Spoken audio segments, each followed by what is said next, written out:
So good morning, everybody. Welcome to our March Wednesday Kirstenbosch talk, brought to you by RoomToGrow, Sandy and Straight Nature. I'd like to thank Straight Nature, one of our sponsors. Straight Nature is the leading specialist in natural history publisher in Southern Africa, associated with the best-selling and most highly regarded field guides in the region.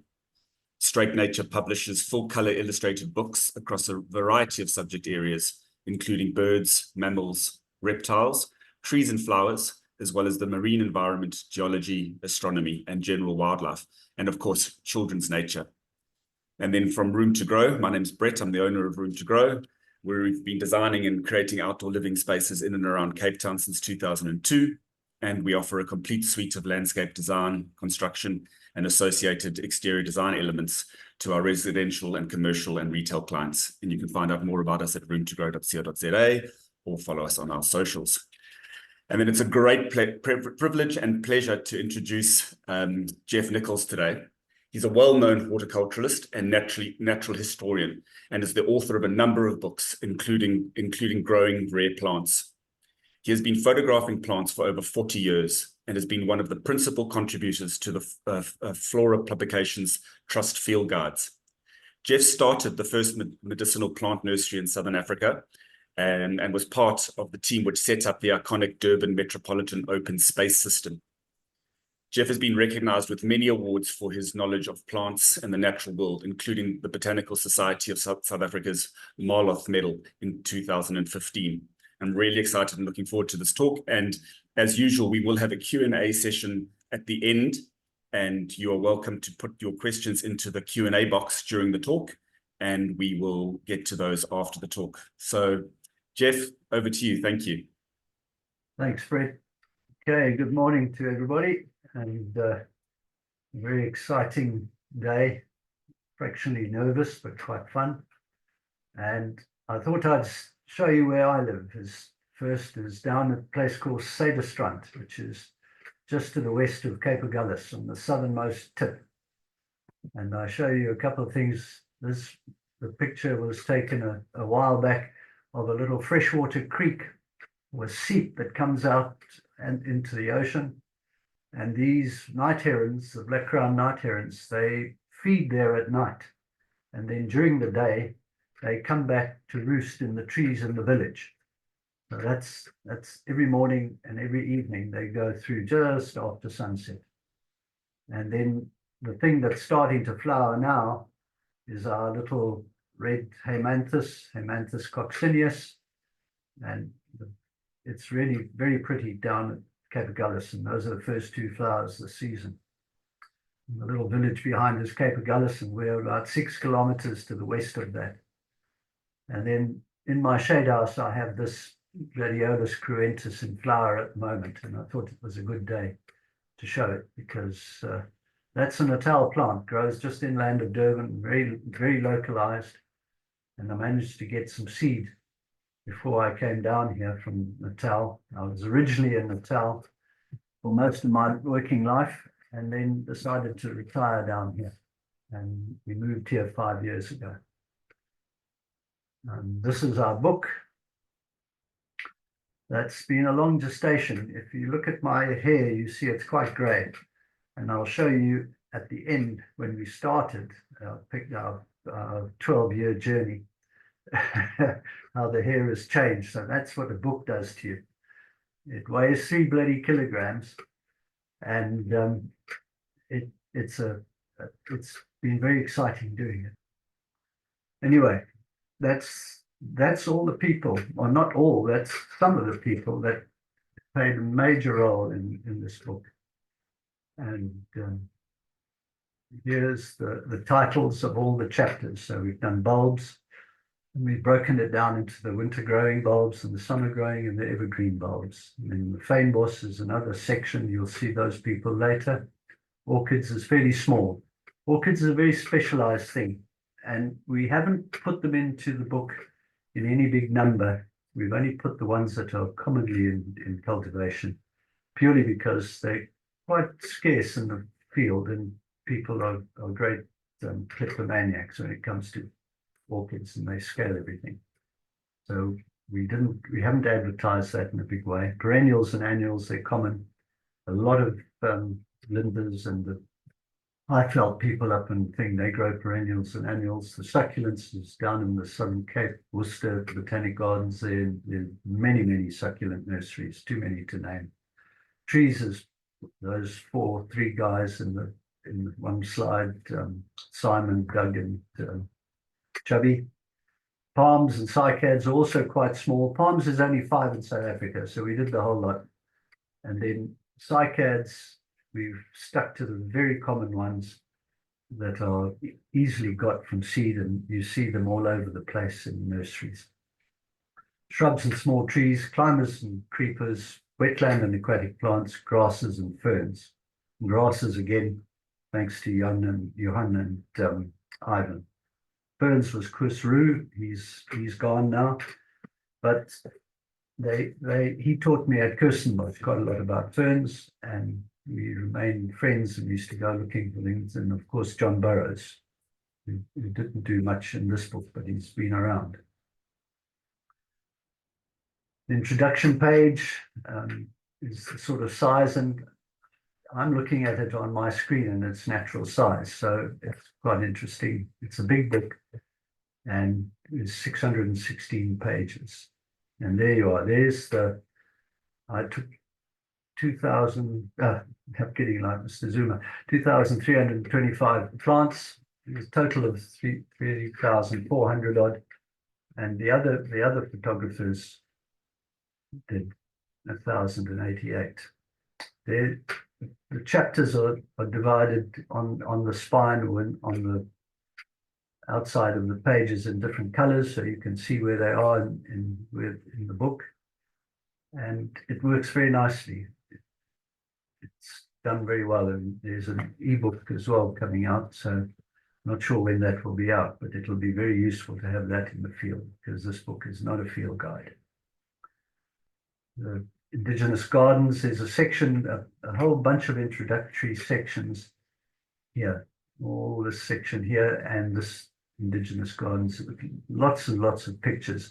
I'm not going through every picture. This is going to be a fairly short talk, and get the book and you'll see it. But there's the first chapter. This is in Neisner. And then some of the gardens. This is one of Sue's gardens. And another guy that works with her, Stefori. I've yet to meet that man. I'm sure I will. Alex March did a lot of stuff here. And if you look on the right-hand side of each picture, if it's got a name on it, that's the person who took the picture. If it doesn't have a name, it's one of my pictures. And it's amazing what every single picture here, I don't think we paid for one photograph. They were all donated by the photographers, and we've been very grateful to all of them. And there's 145 photographers that have contributed to this book. It's been a nightmare. That's why I've got grey hair. It's trying to keep track of the pictures. And already in the book, I think there's 2 that have the wrong person. I'm not telling you those. One of the photographers pointed it out to me when I showed them the book the other day. So it's great. That's what happens. And then these are all the formal gardens. That goes back. It's just a repeat again, and it just puts it into thing. And people always say Indigenous gardens are untidy. Well, Tim Stain and Dylan Lewis at his garden there in Kirstenbosch are really beautiful. And these are all around. These, I think, are both Tim Stain. I can't actually see the picture, but there's Heidi Burtish and Francesca Watson. This looks like Francesca, and Francesca did this. Francesca's style is to have these beautifully clipped shrubs. This is my little gardens. I play around with wildlife habitats, so the untidier the better. So I'm a bit far left for most conventional gardeners. And a friend of mine here in the corner hiding away is Ben Breedlove. He's an ecologist and works up in Pretoria. And he's taught me an awful lot about how to make things work in the garden and in the wild too. function-based habitat design, and it's a very interesting thing. So from my garden in Durban, where I used to live for about 40 years, I worked in the Durban Parks Department. This rope was from a big tree in my garden to my neighbor across the road, because the monkeys were getting run over by motor cars every now and then. So we made a rope bridge for them. And there's one scaling the bananas to take across. Banded mongoose, very common in Durban. I used to live in various places. They love going into the basements of houses. And this is a southern double-collared sunbird in my garden in Sadestraat. So they love it. And then just a page. This was my garden in town. It's a real forest bush. I had blue duikers breeding in the garden. It was a big garden. Blue duiker breeding there, and I had 4 dogs. They survived. The dogs knew not to play around with the duiker, and the duiker became quite tame. And these are all taken in my garden. Bulbs, big section. A lot of people helped us in this lot, because down in the Natal coast, you don't grow any of the different and well-known bulbs in cultivation. We have Irums, we have Gloriosa. We don't have any of the marines down on the coast very much. Agapanthus are tricky. They get hammered by a little twin spot worm. It hits the big Aggies. Oh, this is the Scadoxus up here. Anyway, that's the introduction for it. Clivias obviously come out a lot. And these are Lachinalias. That's in Graham Duncan's garden. He's the bulb man of Kirstenbosch. He's just retired.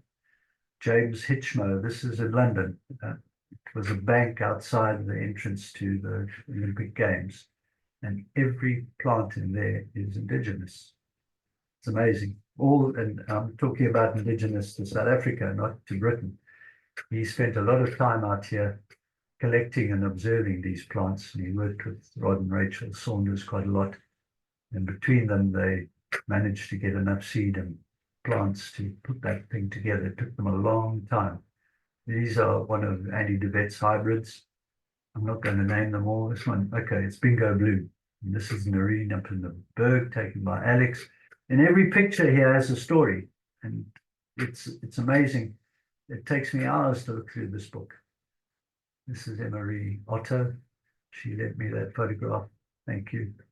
And this is one of my gardens. You can see it's untidy. It's a table garden. I plant all my bulbs on tables, because if I move, I'll just pick them up and they move. You don't have to worry about broken pots. The belladonnas are all in flower at the moment. One's in bud at the moment in my shade house with that gladiolus. And here, most of these pictures are Graham Duncan's. And he did all the winter rainfall stuff. Carminius, this Gladiolus Carminius is in flower at the moment around Humana. So a friend of mine sent me a picture. They'd taken a walk and they'd seen it flowering. This is one of Hugh Chittenden's bird pictures. He's quite famous for them. The Roberts Bird Book and so on. There's this guy. And he had the best picture of a sugar bird for me on the Protea. And then here we go again. Graham, Anthony Hitchcock, who was the famous man. He was one of the chief horticulturists in Kirstenbosch in the early days. And unfortunately, he passed away too early for us. But he left an awful lot of stuff behind for us. I'm still in touch with his wife, Wendy. And yeah. Bernard, he's a curator at the gardens at the moment in Kirstenbosch. And then you've got Roger Oliver. And wherever you see their section, Alice provided a hell of a lot of photographs and picked and did the section on the restios for me, Louise. And then Adam Harrower provided a hell of a lot of pictures for the book. And you'll see their names next to their pictures. Louise Nourished did all the Proteaceae. Monique and Cherise did the perennials. I spoke to Monique this morning. She lives in the Isle of Man now. She's working in a garden there that's just been given the botanic garden status. So that's quite a thing for her. Charisse is in commercial horticulture now. And then Arnelia, Hans Hattisch and his team, Innes is still there. And they produce, if you buy a Protea in the Southern Cape or an Erica or any of the sort of fynbos plants, and a lot of the hybrids as well that he sells, this is where they come from at Hopefield. I spent a day here wandering around looking at all their things. This Leucospermum rhodolentum is a West Coast special, and the Recio felt up in the West Coast. And this is it in the wild. And there it is in cultivation, and they grow these things from cuttings. The same with the marsh rose. It grows, and it has to grow in these tunnels that you see here. And there they are inside the tunnels, and this is the Erica side of things. But this Orothamnus, they don't get as red as they do in the wild, but it's still a fantastic thing. They get grafted on to a tougher rootstock, and they grow like hell, which is very nice. Tricky to grow in anybody's garden. And if you buy stuff from Arnelia, you've got to look after them very carefully. Don't just chuck them in the ground and think they're going to grow. A lot of them will die because they're grown in a special potting mix. You need to make sure that you water your plants properly until they've established their roots into the soil in your garden. It takes a long time to do that, and you need to have attention to detail. If you don't, you're going to lose your plants, and then you blame the nurseryman. Here are some of the plants. This is Myometes ontotipus. He's been growing that one. And a lot of the hybrids, there's the same picture of the Orothamnus. This is in the book. And this was also by Adam. And the Proteas, there's a whole range, and there are many pages of Proteas. I just chose this one because of the sunbird on a summer rainfall Protea. This is Protea repelli. Lovely things. And then the Leucospermums, they're the most popular. They grow relatively easy. There's that same picture of the Leucospermum 2 or 3 pages back, and these are Arnelia pictures of some of their hybrids and cultivars, which they have names like So Exquisite, and that was the other one. There were a couple of them around. And this one is Sweet Sally, this Leucospermum, beautiful thing. This one's a limestone plant. I never really thought much about limestone plants until I came to live amongst them. And then Andrew and Adam both said to me, no, but you've got to look at all these things. And they taught me a whole lot about the fynbos. And since I've lived here, I've learned something like 1,500 different plant species. It's amazing. The variety down here. Erica's, Ross Turner, and Andrew, before he went, he ran the collection here. And Ross Turner helped me a lot with photographs and re-identifying plants that I thought, or Ericas that I thought I'd got right. And he said, no, this. So he made this section more correct than it would have been. And this is Ross Turner's claim to fame. He rediscovered this plant in the late 70s, I think, or early 80s. I won't tell you where. I don't think I've put it in because there's only about 70 of these plants left. Anyway, it's a very tiny little thing, and it makes it quite a nice pot plant. But again, you've got to know what you're doing, and don't take on Ericas or the fynbos unless you're keen to do something properly. You've got to have acid-loving soils.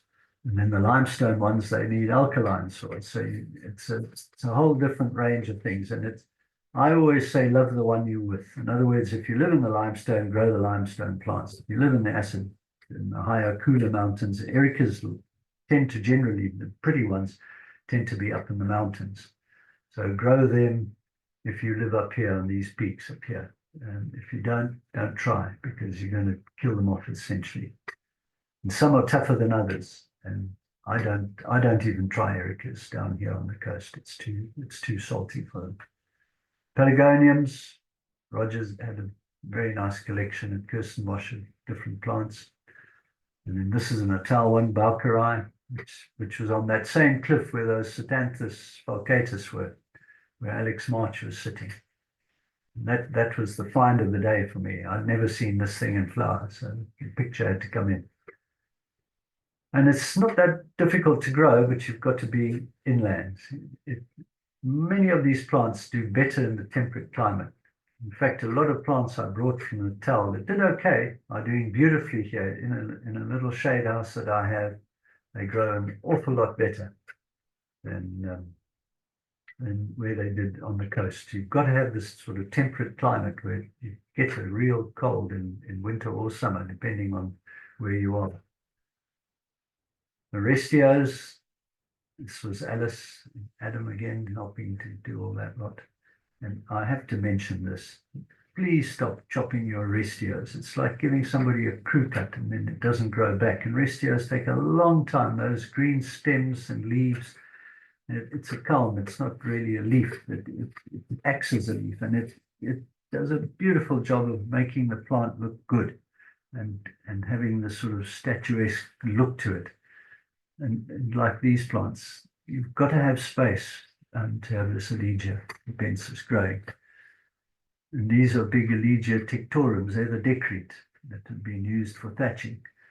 And this is neither one nor the other. You know, rather put the plant in front of the wall, not in front of the window, that you have to chop it down so that you can see out of it with the braided thing.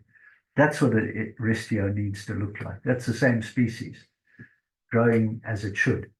And this one's growing in a bit of shade, so it's leaning one way towards the sun. Orchids, they're one of my favorite groups. I used to have a good collection of epiphytes, but epiphytes down here, unless I have a proper warmed shade house, glass house, it's no point. So you need to have the right climate to grow orchids. So we stuck to a few Eulophias. This one's Speciosa. That one's Petersii, the dry one. It looks like a succulent. It is a succulent. And then Streptopetla, the Stenoglottis are relatively easily grown. And this is a marsh Eulophia angolensis. And of course, the red Dizo, which is just finishing flowering now.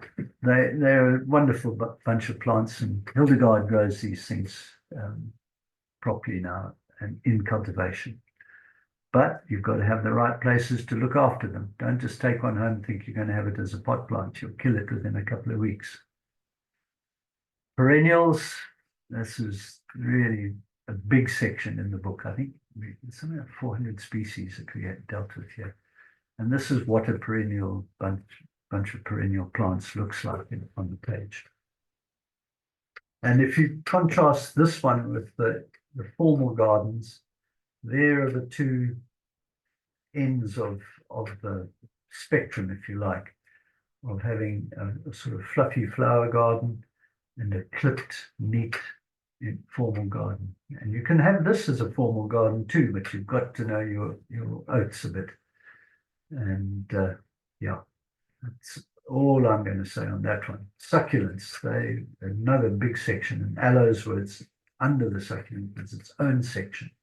These are aloe ferox flowers, the white form. And again, when you see a beautiful picture, it's not one of mine, it's one of Guy's. That one's mine. You see, there's no label next to it. This is a beautiful Euphorbia cooperi, a young one coming up, entrance to one of these game lodges up in Zululand. And then all the different types of succulents. If you go to the Worcester, the desert garden there at Worcester, this is what you see in spring. This is what you see in winter in Natal. This is what you see in summer in Natal. Ben Boerta, who lives inland of Durban, has a beautiful, very small garden. I've never seen so many succulents packed into one garden in my life. I reckon he's got over 1,000 species growing in there, and they all survive. How he does it? Good question. He's a skilled grower.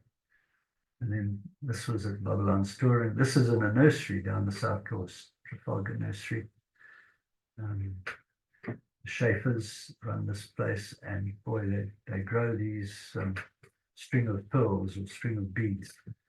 senecios. They grow them on like trellis work, so to allow them to hang down so you don't break the plants when you move them. And then a whole lot of private pots that you see. Again, another range of nice mesems, a big family, Azoaceae rather, beautiful things. And they grow all over the country. And again, that's love the one you're with. If you're in the Western Cape, grow the Western Cape and the Karoo species. If you're down on the coast, there are certain ones that grow on the coast. Stick to those. They do better and they last longer.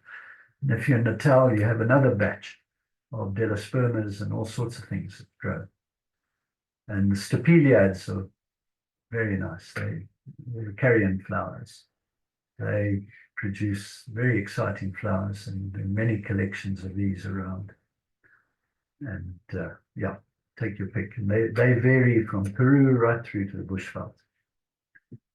Each place says more or less where they're from, each description actually in the pictures.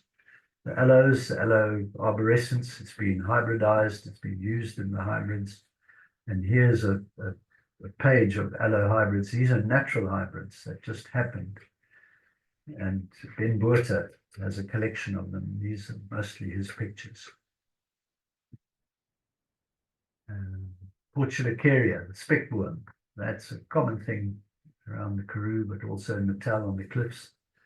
And there are many different forms, the leaf forms, the leaf colors. You've got these golden ones. You've got this beautiful hanging one, which is the same as this one in Kirstenbosch. It's in Zululand, it's used as a hedge. And it grows off cliffs here. This is it when it's in flower, these beautiful pink flowers. And even as bonsai, a friend of mine, Lucas Ace, grows bonsais by the hundred. Well, whether he calls them bonsais or not, but he grows them in pots of every different shape and size. And he really makes them look elegant. And this is one just growing on somebody's verge in Natal. Ubiquitous Strelitzia and the good old Narbonne. Trees. This was my favorite section because, well, we had a lot of trees in Natal. There's 10 species down here, and in my garden in Natal, I think I had 300 tree species, of which in the bush there were only 200. But it was quite interesting, the change, you know, the numbers and the sizes. The trees here don't get much bigger than about 4 meters, 5 meters in our village. Further inland, they get a bit higher to about 6 or 8. And in one little patch of forest near a place called Platbos Forest near Gansbaai, that forest is about 10 meters, 10 to 12 meters tall, and that's it. So, and here in Natal, they were up to about 25, 30 meters in various places. And again, looking at shadows, here's the one shadow, and there's the same tree taken by a friend of mine, Gavin from Daro. He has a drone. So there's the tree, and we try to put it in the same place. So that's the afternoon. Well, that's the afternoon. I think this which way around it is here. Sorry, this is mid-afternoon, that's early morning. So look at shadows with trees in your garden. If you've got a small garden, you've got a problem.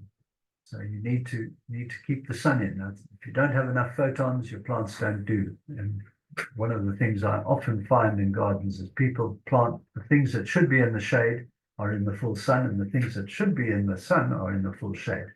And you wonder why they don't work.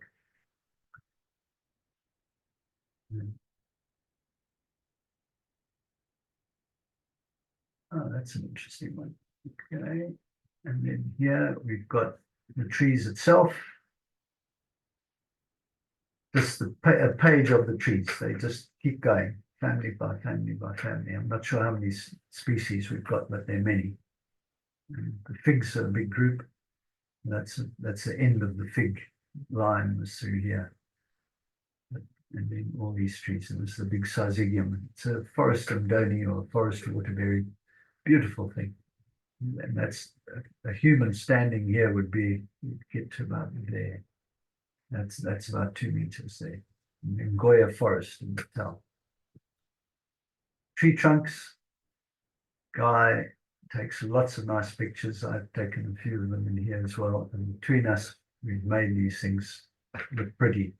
And that's why I call him a wizard. He made the layout of this book a work of art. It really is a pleasure to see these pages. And we couldn't show, we were allowed one tree per, or one picture per tree. So what we've done is we've taken some of the young leaves of others, of trees that we've shown. We've shown a stem, we tried to show a leaf, that's a Hilera lucida in the Berg. It goes purple because of the cold. And this is a new fig, Ficus singens, coming into new leaf. So really exciting stuff. And enjoy the book is what I say. The palms, there's 2 pages. There's this with how to sort out the rhino beetle and how Hyphene here is used for beer, and the raffia palm leaves are used to make rafts. Those are some of the uses, and there's some of the palms working. And then the cycads, that's the 1 page, and then the 2nd page shows the 5 species. And here are 3 of the 5. This one is Syntychosis. That one I think is Natalensis, and that one is Ferox. These are all plants I grew from seed in Durban. And that's a 40-year-old plant from seed. And the cycad pests, they're a real curse in certain plants, especially if you have a collection of cycads. This cycad moth becomes all the eggs, and these have hatched, and then they start to eat the leaves. And there's the moth laying its eggs. Shrubs and small trees, very exciting. Lots of those as well. And this is the sort of colorful side of the indigenous shrub spectrum. And it goes to many hundreds. And here's an interesting one. This is Brian Shearer and Susan Andrews. They're both from Kew Gardens. They were out here. Brian is a South African. Susan is an Irish lassie, and they got married, and they love red, as you can see, and they love this. This picture is that plant. I was standing off and took the picture of them. This was 1981. That's how long back it goes. They look a little different now, white-haired. And then climbers and creepers, one of my favorite sections again. I love climbers. I think this one, can't make it bigger, but when you see it in the book, those are grown men. That guy's about 6 foot tall. These stems are probably 2 grown men standing together. The thickness of, and it's a creeper. It's Entada persatia, the lucky bean, the big brown beans that you see on the coast of Natal. I've picked a couple up here. I've only picked up 2 in 5 years down here on Sailorstrand. And then all the cucumbers, they make very nice creepers. The Dioscorea, these elephant foots, fantastic things. Wetlands, another one of my happy places. I love making ponds and breeding mosquitoes. Put a fish in.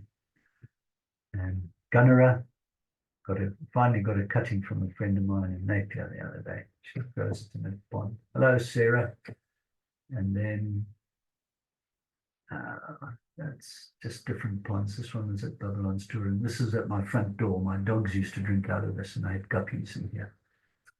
Just no filters, nothing. Just have lots of plants, lots of submerged aquatics, and you've got all the oxygen you need. And then how to split and plant, replant things. This is a lovely garden, Jane Trout and Peter Courtney. They have a lovely, this house is off the grid. And that is their water filtration system. The grey water goes in one of these on one side and works its way out to this clean pond in the end. Ferns, 2 pages. There we go. Very nice. You've got to have the right climates. Down here, certain ferns do very well. They like the cool. They like to be humid as well, and some grow in the Karoo. So if you live in the Karoo, look at the Karoo ferns and grow them, because they do grow quite easily, really. Give them the right soil, and we explain about that too a little bit. Grasses, this is another very trendy plant now in landscapes, and Ivan van der Walt does quite a lot of these things. This is at Babylon Store and all over the place. You can read them all. This is how you collect grass seed. That's the red top.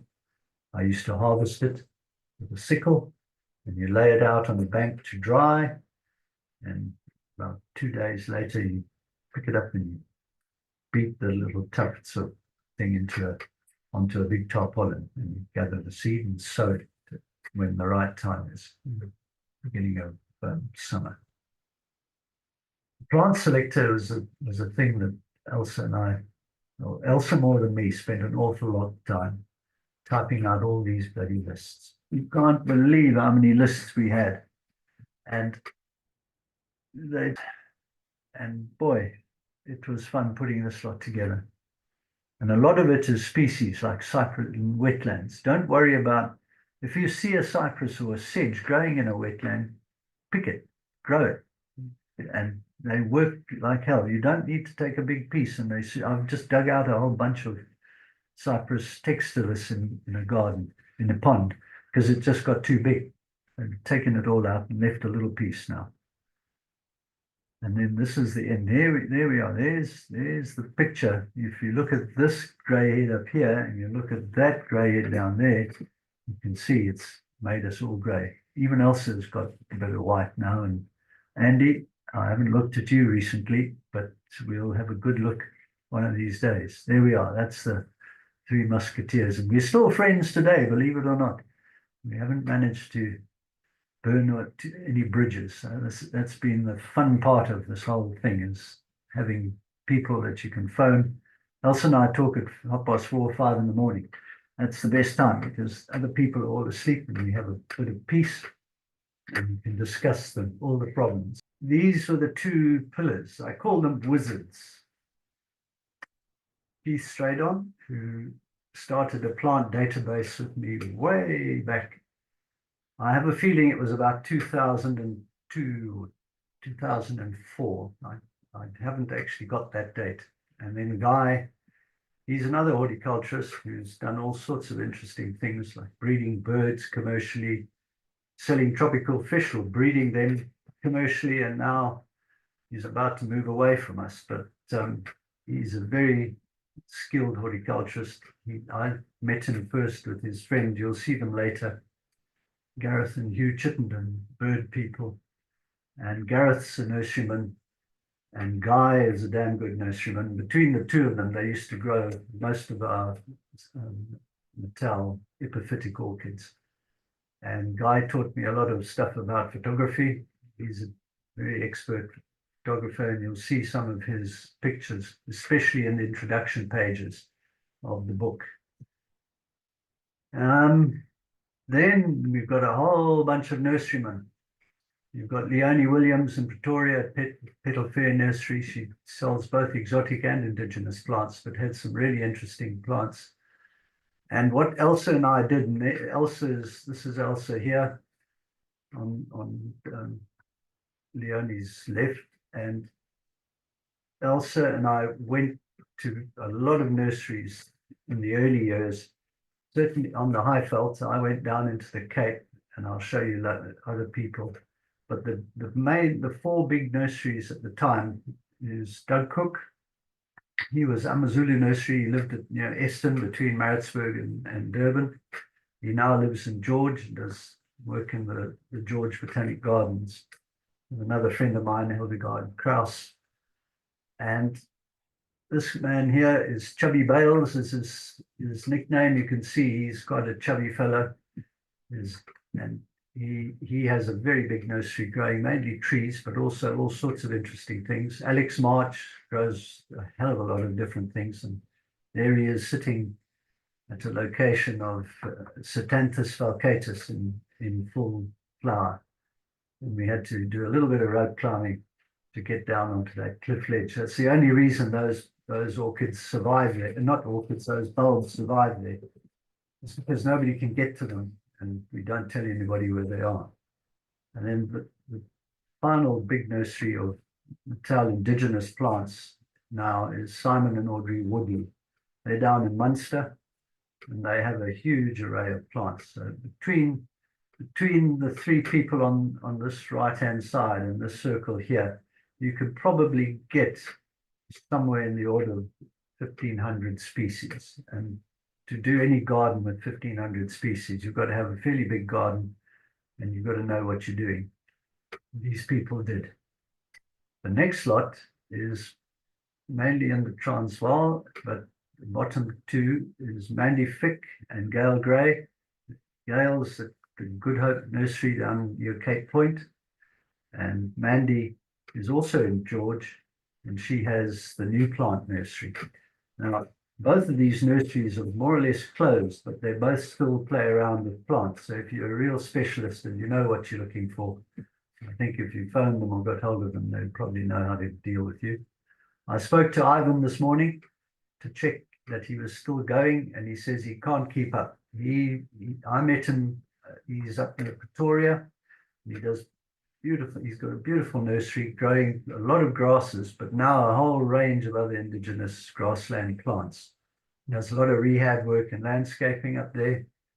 And he and Johan Wenzel, and I didn't know it, but Johan Wenzel died, unfortunately, about 4 months ago. Ivan told me that this morning, and they used to work quite closely together. And Ivan's saying that Johan's wife is busy keeping the garden going, because they grew a whole range of different plants. And Johan and Ivan both provided lots of photographs for the book. And it's with all these people that I was able to get the number of species, and I can never remember. I'll show you later as we get to the slide. And then last but not least is Linda DeLuca here with all her staff, and there's Elsa popping her head around the corner, and her big Jonathan and Mike, and I think this is Jeffrey. I hope I remember you, Jeffrey, if you're watching. But they've done an awful lot, and anybody living up in Gauteng will probably know Random Harvest Nursery. They have a beautiful nursery there, and Linda allowed us to stay on her little cottage, Elsa and I, for about 2-3 days over a couple of years, and we got a lot of plants that are in the book, and the pictures were taken in Linda's nursery. And then the final two, Andy DeVette and Quinton Bean, and here's Elsa again with Andrew Hankey. And they are all keen plantsmen, and Andy and Quinton are known for their Agapanthus hybrids and also their aloe hybrids, and they do an awful lot of breeding work. And I was staggered at the amount of plants that they had there. They have a pile, probably it's a huge pile of soil. It's probably 50 cubic meters of soil, but it's mainly just the scrap plants that they throw away because they didn't quite make the cut for the color or the shape or whatever it was in their hybrids, and they chuck them out.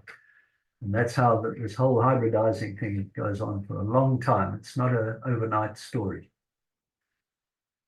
And then these are the people that helped me. Anyway, I get emotional, but it goes back to about 1982. I was at Kirstenbosch for a year in 1979. That's where I met my wife, Lynn. Anyway, these three characters, Hugh Nicholson, Ian Garland, and Tony Abbott, did a lot for me. And then in the early days, Hugh Nicholson, Rudolph Stry, he was a curator in the Natal Herbarium, taught me a lot about plants, and mostly what I know about Natal plants.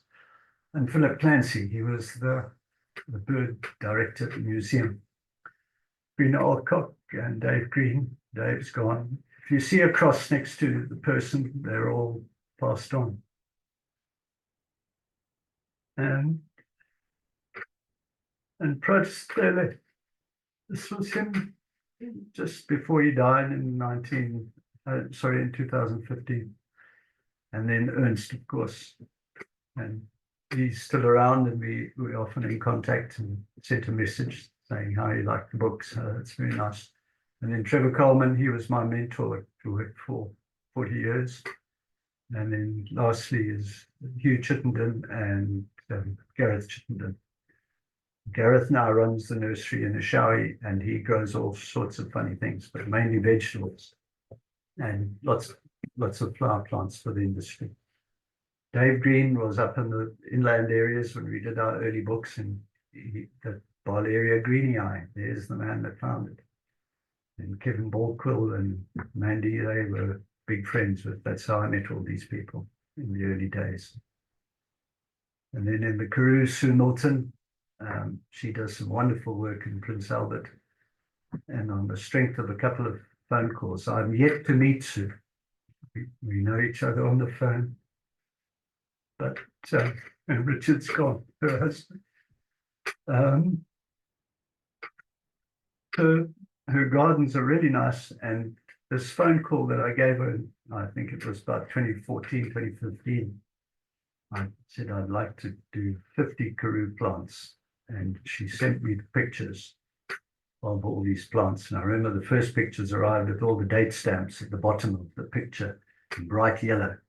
Some I could get rid of, but others, they're just too much in the plant. So I asked her to redo it. Anyway, but there's some of her gardens in full spring flower and in early spring. And well worth going to Prince Albert to see the display. And once we've had our launches around the country, I'm driving up to see Sue and give her a book. And we'll see what questions come out of this mob watching us here. I don't know how many are looking, but it's interesting. But there you go. Thank you. And there's the final slide for you. Thank you, Geoff. Wow. A definite labor of love, and thank you for doing it for us. I have just ordered mine. We do have some questions, and I understand that Andrew Hankey, your co-author, is also available, so we'll be able to have him join us for some Q&A, which would be fantastic. If anybody would like to ask questions, you're welcome to put that now in the Q&A box. Just a comment here for Carolis to kick us off saying, yay for recommending a cessation to all leaf blowing. So here, and scratching and chickening on the soil. Fantastic. Yes.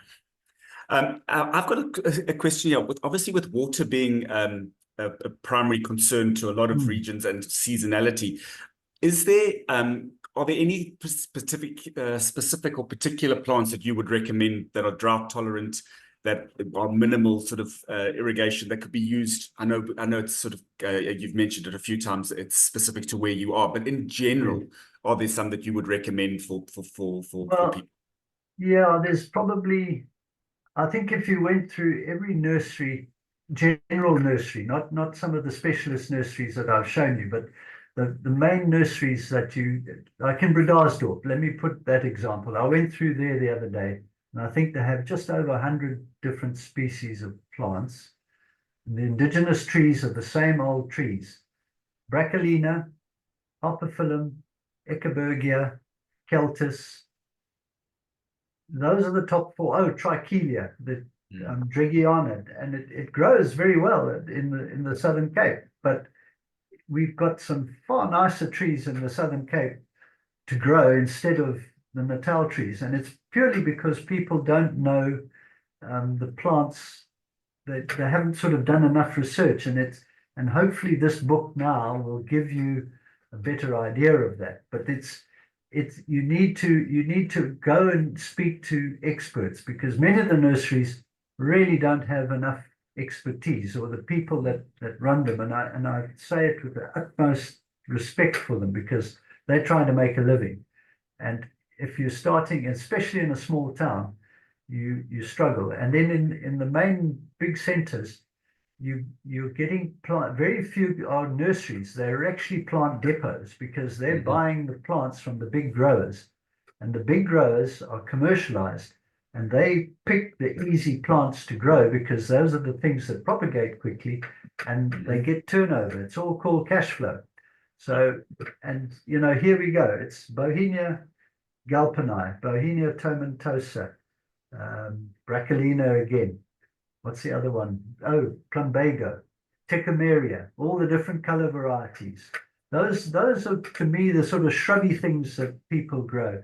And then every now and then you get something different, and it varies. I need to sort of page through the book to see. Maybe Andrew can chime in and tell me some of the Highveld things that he finds in the same order. But around the big sort of plantings that I see in the towns like Stellenbosch and stuff, it's the same old, same old. Bulbini. Everybody has a Bulbini frutescens, the orange or the yellow thin leaf thing that's as a ground cover. And then the Actinia, which I think has changed now, it's Mesembryanthemum. But anyway, all of those plants are commonly grown as ground covers, and it's the Ernst put it right in one of his books, saying the plant has to have a wide amplitude of survivability. In other words, it needs to be able to survive the best or the worst conditions that any gardener can give a plant. And those are the ones that survive. And that's what the nurserymen are growing, because they know if you're selling a plant, damn thing needs to carry on growing when you stick it in somewhere else. And succulents now with water-wise gardens like the Carpobrotus and the Delospermas and all these funny little Lampranthus and you name it, those sort of big ground cover types are very nice, because they're pretty for about 2 weeks in the year. The rest of the year they're green. And that's what I've found living down here. It's great fun. We have 2 weeks or 4 weeks in August, September, and a little bit in October, where everything's flowering, and then the rest they go dormant, and they're all underground. All the plants are here, but now just starting to pop out of the sky. I don't know if that answers your question. 100%. No, 100%.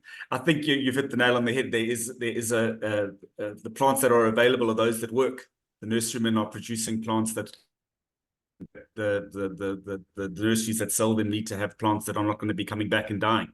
So the stuff that's generally available is your tougher and your hardier, most common things. I've noticed when you talk about the Amelia with respect to the hybrids and finding the true original species has become very difficult. So there's lots of hybrids, but you don't actually get Conocarpodendrum or Pendulum. It's all the hybrid versions. Yes, that's a problem, and the species need to be grown by specialist growers, and it takes a long time. And then people, we live in this world of instant gratification.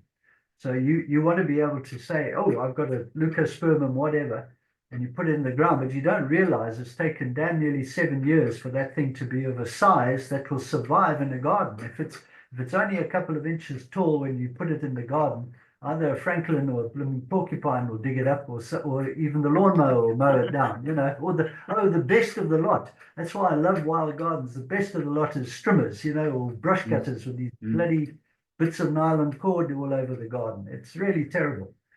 And people need to think about that. And I'm too unconventional. That's why I've retired here quietly in a corner. People, what can I do?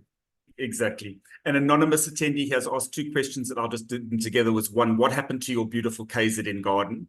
And then after moving to the Western Cape, which of the southern Afromontane tree species have caught your eye? In the Southern Cape? Okay, well, first of all, what happened to my garden? It's now become, and due respect to the owner, it's become a derelict garden. And a lot of the plants, I think, were stolen out of it by somebody else. I don't know what happened. I went back there last year, and they always say, never go back to what you've sold. I learned that lesson big time. Anyway, but what was the second part? The Western Cape. What was the best tree? Which tree species from the Afromontane have caught your eye? The Afromontane stuff. Well, podocarps always work well. When I Bredasdorp and Swellendam are the 2 towns that are fairly close to me, and Podocarpus, the Breda River Podocarpus elongatus, is a beautiful thing, and it's a smallish tree. It's not big, and they must have been planted there in the late 40s or maybe early 50s. I want to actually meet the guy. They've got a new parks guy in Bredasdorp, and I actually want to ask him about the things, because that town and Napier too have some of the most diverse street tree types that I've seen in any town. Durban, we had 42 species when I worked in the Parks Department that were grown in the streets of Durban. Bredasdorp goes over that by at least another 10 or 15, and it's all the semi-temperate trees. I found it's one of the, oh man, the American ash. Forget its genus now, but anyway, that thing. There's one there that it doesn't have compound leaves. It has a trifoliate. Well, it's a compound. It's only trifoliate, and it confused the hell out of me until I saw it in flower the other day. And then all sorts of interesting things there. The biggest bloody syringa tree I've seen is in the old jail, at the back of the old jail in Bredasdorp. It's got a tree trunk. You know, if you can see me with my arms, it's wider than my arms. It's huge. Wow. And big melaleucas as well. But you see, these are all the exotic things now. You've got to learn everything. Right. Well, I hope that answers the question there. Oh, but hang on. Sorry, yes. I went right off the subject. The best trees, Podocarpus, Pterocelastris, Tricuspidatus, very nice. The saffrons, Cassini. There's Cassini aethiopica. It's more of a shrub, but if you trim it nicely, and Curtisia do very well in cultivation. And the podocarps, all three of them do well. Lovely. Good. What are some of the common mistakes that people make when they start in an Indigenous garden, and sort of how could they be avoided? What have you found? Okay. They always look terrible for the first 9 months after planting. That's what I've found with a lot of my old clients and stuff. One guy put it, he says it's underwhelming. And that when you've put your heart and soul into laying the thing out and you're told it's underwhelming, you feel a bit bad about it. So, and I've always said to people, patience, and it's 3 to 5 years. If you live in the Southern Cape, it's 5 years. If you live in Natal or up on the Highveld is a bit cooler. But you get a lot hotter. So I would push the 3 years to 4, and in the Western Cape 5 years, and in coastal Natal 3 years. And then the plants are starting to look like something. That's good advice. That's having done this myself. It is exactly what happens. It takes time for the plants to settle. It takes time for roots to go. They've got to settle in, and then they only start to thrive. And it is, as you say, sometimes a bit underwhelming initially. I've just seen Margriet Brink's thing about the podocarps. Can I answer that when it comes up? Please. Yes. Okay, it was the 3 podocarps, Pterocelastris, there's Cassini, Aethiopicus, Curtisia dentata, Apodites is another good one, Celtis africana. Those are the commonly grown ones in nurseries. And, you know, people can get hold of me. They can, they'll get my email anyway. So I'm quite happy to answer questions for people if you want to give it to them. Brett. Thank you. Do you have it, or must I give it to you? Okay, there you are. That's Margriet's one. What was the next question? Next question here was that are there any indigenous plants that serve as natural pest repellents or companion plants for vegetable gardens? A hell of a lot. I've got a list. I can send it to the person if they give you a contact number or contact email. I'll put you in I'm contact. happy to do it on WhatsApp. Is quite good these days, so we can send it out somewhere. If Belinda wants to do something, I'm quite happy to do that too. I've made lists over the years of companion plantings, and let's be quite straight with you. If you're thinking about a repellent, there's nothing that repels anything but having better than having a diverse bunch of plants. If you plant 1,000 cabbages, you are going to get moths and all the other diseases that hammer a cabbage, and you then have to spray. So if you want to grow cabbages with 10 other vegetables, so and put them separate. If you've ever heard of a thing called permaculture, do it. And there's another thing called a table garden or a bed garden, the size of or a door garden. That's better. The size of a common door. That will produce enough vegetables for one family every 8 to 10 weeks, depending where you live. So you have 4 or 5 beds, and you just keep rotating them. Lots of compost. and a little bit of fertilizer. I know people worry about organic this and organic that, but if you do it carefully and mix it into your compost and seal your compost heap so that you don't, every time it rains or you put water on it, it doesn't leach all the nutrients out. Got you. The one that really works here, and I'm now selling a product, is one of the bloody kelp and seaweed products. They're damn good. They work like hell because you can actually put quite a high concentration without doing any harm to the plants. And then when you water, you leach it out, but you have to, you literally have to feed, if you're doing vegetables, every 7 to 10 days. Yeah, it's work. It's when you're It's farming. Work. Yeah, once you start vegetables, give up a flower garden. You know, just grow vegetables. One guy said to me the one day, he says, "I've never worked so hard," and it's exactly that. And he was doing it. It wasn't some other guy doing it for him. It was him doing it, and he suddenly realized he had muscles he didn't know he had. So I suppose how does that then link into the use of indigenous plants then to increase biodiversity within the garden? If you were going to be vegetable gardening, can you use the different indigenous species to add biodiversity into the garden? Will that benefit the plants as well as the vegetables? You know, is there a link between that in our urban setting? Well, there is. If the comment about leaf blowers, you know, ban them, but what you do is you take all those leaves that you're blowing into a corner and put them down as mulch, and don't rake your beds. You know, when you rake the soil, you rake the soul out of the soil. That was taught to me by I forget his name now, but anyway, my mind's going. There's no light at the end of my tunnel. That's what I keep telling people. I don't know how long it'll be before I snuff it, but what the hell? No, scraping all the nutrients off that's taken all the time to grow, and all the weeds, you just leave it on top there. And turn the weeds back into the soil, because don't let them seed. You mustn't allow the weeds to produce seed, because then you're adding another generation to the soil. So green mulch it into your soil and prepare your beds so that and you've got to look at your plants every day. Yeah, this is all wise advice. Geoff, it doesn't look like we've got any more questions. Andrew, thank you so much for joining us. I know you've answered a couple online with your typed answers, people asking for specific nurseries and where to get specific plants that you answered Put Johann's message up again for me, Johann Bodenstein. Where is that? Johann says, Geoff, good to hear and see your talk and see the photos of the plants, some that I recognize from your Durban days. Please do not stop writing. And tell him how's it, Johann, how are you? Thanks for your comment, Johann. And then Tina, Tina's asked for interested in the companion plants for the veggies. I've got her email address. We'll put you in contact with that. And then also, Lorraine also says, yes, we've got a couple of people who've asked, and we'll put them in contact with you for that list.